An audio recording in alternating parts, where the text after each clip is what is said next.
করোনার সময় কি কি ঘটনা হয়েছিল আপনারা তো সবাই জানেন। কেউ হাতে হাত মিলাতো না, সবসময় মুখে মাস্ক পরে থাকতো। তো কোথাও ঘর থেকে বেরোনো যেত না, সেটা একটা ভাইরাস এসছে এর জন্যে। এখন তিলোত্তমার ঘটনাটাতে সবার ছেলে মেয়েরে ক্যারাটে শিখাতে পাঠাচ্ছে।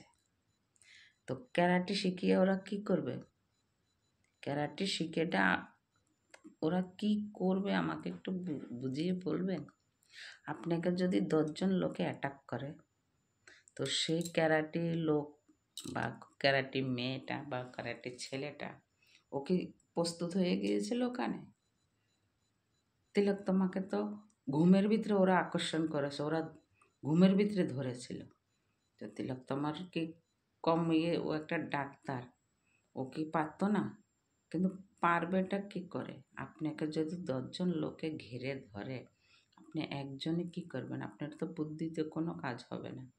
তো এর জন্যে বলি, প্রত্যেকটা ছেলের কাছে বলবো না, ছেলেদেরকে তো মারা মানুষ করো, মেয়েদের কাছে বলি প্রত্যেকটা মেয়েদেরকে একটা করে আপনারা ব্লেড দিয়ে দিবেন সাথে করে।